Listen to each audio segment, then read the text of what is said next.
अंधी सास का सच। निशा की सास अंधी थी। वो ठीक से देख नहीं सकती थी, लेकिन शादी के बाद माँ जी खाना खा लीजिए, और हाँ मैं आपको दवाई दे रही हूँ, वो भी खा लीजिए। नहीं नहीं बेटा, तू बस खाना बना ले, मुझे अंदाजा है मैं खुद ही खा लूंगी सब कुछ। रोज सुबह निशा की सास की आदत थी। निशा बेटा, सब्जी दे दे, मैं काट देती हूँ। अरे नहीं माँ जी, आपको चाकू लग सकता है। नहीं नहीं बहू, मुझे अंदाजा है कि कैसे काटना है, काफी वक्त से कर रही हूँ ना मैं। वैसे भी डॉक्टर ने कहा है कि थोड़ा बहुत काम करना जरूरी होता है। माँ जी, डॉक्टर ने कहा है तो दे देती हूँ आपको, लेकिन मेरा मन नहीं मान रहा।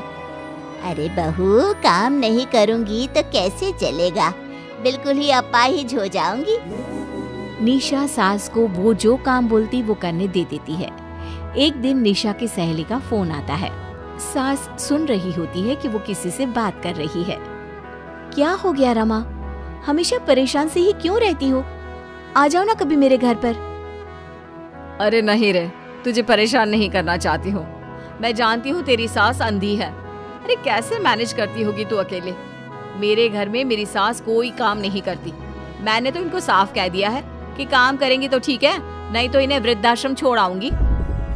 निशा की सास सहेली की बात सुनकर डर जाती है। वो बिना निशा का जवाब सुने वहाँ से चली जाती है।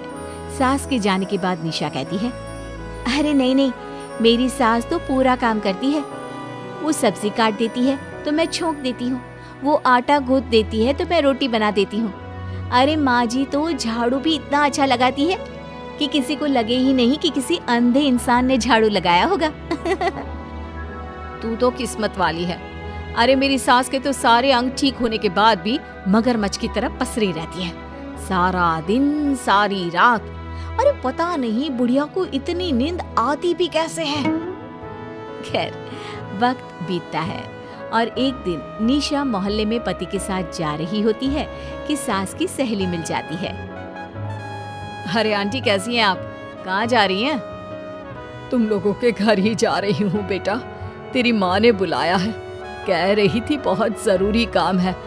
वैसे तुम लोग कहाँ जा रहे हो? हम मेरे मायके जा रहे हैं। अच्छा, आप मम्मी जी के पास रहेंगी तो हम लोगों को कोई चिंता भी नहीं होगी।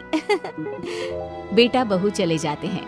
सहेली निशा के घर में जैसे ही घुसती है, उसकी सास कहती है, आ गई रीना, जब से अंधी हो गई हूँ तू तो आती ही नहीं घर। अरे क्या बताऊं सीमा, तेरा तो मुझे कुछ समझ में ही नहीं आया। अरे जैसे ही बेटी की शादी हुई उधर तू अंधी हो गई, कैसे? मतलब समझ में नहीं आया। सास जोर जोर से हंसती है। अरे पागल हो गई है क्या? किसी अच्छे डॉक्टर को दिखाना, ठीक हो जाएगी। मन नहीं करता क्या दुनिया देखने का? कल को पोता पोती होंगे, उन्हें कौन खिलाएगा? तेरी भी तो बहू आई है, तेरे भी तो बेटे को बच्चा हुआ, कितना खिला लिया तूने। अरे हमारी तो किस्मत ही फूटी थी। लड़की की पहले दिन से ही डिमांड थी कि सास ससुर के साथ नहीं रहना, चाहे जो हो जाए। अब बोल क्या करती मैं? फिर क्या कर लिया तूने? दोनों आंखें होने के बाद भी परेशान ही है ना? हाँ, पर चल कम से कम दुनिया देख तो रही हूँ ना, तेरी तरह अंधी तो नहीं हो गई।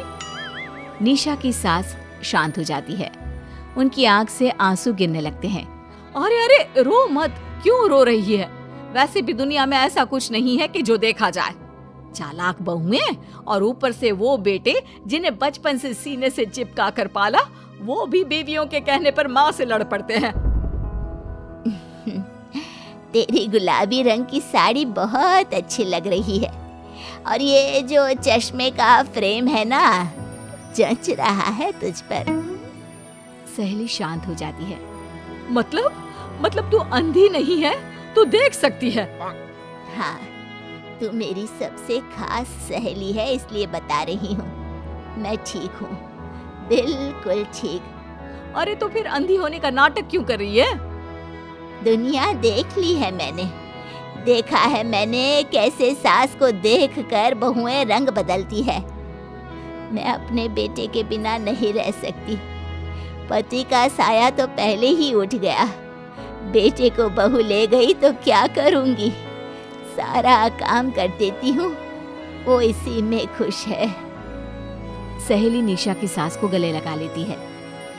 लेकिन झूठ बोलकर कब तक? अरे कब तक ऐसे रहेगी? थोड़ी ही देर में बाहर से बेटा बहू के आने की आवाज आती है। बस चुप कर, जो मैं कर रही हूँ बस साथ दे मेरा, नहीं तो। बहू घर पर आती है। सामने 2 कप में चाय, शादी की एल्बम और कुछ खाने पीने का सामान रखा था। माँ जी, कुछ खाया आपने? खाना क्या है बहू, बस चाय पी है। सब्जी दे दे, मैं काट देती हूँ, रात के खाने की तैयारी हो जाएगी। अरे नहीं माँ जी, मैं खाना बना लूंगी, आप आंटी के साथ बैठिए ना। बहू सारा खाना बनाकर सास को आवाज देती है और सभी बैठकर खाना खाते हैं। माँ जी, ये लीजिए, कटहल खा लीजिए, ये कह रहे थे कि आपको बहुत पसंद है। हाँ हाँ, ला दे। बहू सास को रोटी का डिब्बा पकड़ाती है, लेकिन सास नहीं पकड़ती। वो कटहल देना बहू। बहू जल्दी से सास को कटहल दे देती है। अगले रोज फिर सास झाड़ू लगा रही होती है कि बहू कहती है, माँ जी, आप ठीक से झाड़ू नहीं लगा रही, पीछे देखिए कितना सारा कचरा फैला हुआ है, लाइए मैं लगा देती हूँ। सास डर जाती है और पीछे देखती है। कहाँ बहू? अरे कहीं तो नहीं है कचरा, देख। नहीं माँ जी, आप देख नहीं सकती ना, इसलिए आपको नहीं दिखा। बहू सास से झाड़ू लेकर सारे घर में झाड़ू लगा देती है। सास अब जो काम करने जाती, बहू उनसे छीन लेती। क्या बात है बहू, आजकल तुम मुझे कोई काम क्यों नहीं करने देती? माँ जी, काम ही क्या है, हम 3 लोगों के लिए खाना और 2 कमरे की घर की सफाई, ये तो मैं आसानी से कर सकती हूँ। सास को समझ में नहीं आता कि आखिर बहू ऐसा क्यों बोल रही है। वो कुछ दिनों तक सब देखती है और फिर एक दिन बहू की सहेली आती है। अरे रमा, क्या बात है, कैसे आना हुआ? बैठ, मैं चाय लाती हूँ। अरे नहीं नहीं निशा, तू सहेली से बात कर, मैं ले आती हूँ चाय। वाह, क्या बात है, तेरी सास को आंख से दिख भी नहीं रहा, लेकिन चाय बनाने को तैयार। और एक मेरी वाली है, हाथ पैर हिलाने के भी पैसे लेती है। वैसे यार आज मैं रिलैक्स हूँ, छोड़ आई मैं उन्हें वृद्धाश्रम। सास डर जाती है और अंदर से चाय बनाकर ले आती है, लेकिन डर के मारे सास के हाथ से चाय की ट्रे गिर जाती है। बहू की सहेली बोल पड़ती है, अरे कुछ काम होता नहीं है तो करती क्यों है बुढ़िया, एहसान दिखाने के लिए? अरे मैं तो कहती हूँ तू भी इस अंधी को वहीं छोड़ा। नहीं नहीं निशा बहू, मुझे माफ कर दे, गलती से ट्रे गिर गई, मैं सारा काम करूँगी, बस मुझे मेरे बेटे से अलग ना कर, मैं नहीं रह पाऊंगी उसे देखे बिना। बस माँ, यही सुनना था। आप देख सकती हैं, फिर भी डर के मारे जो नाटक आपने अंधी होने का खेला, मैं उसे खत्म करना चाहती थी।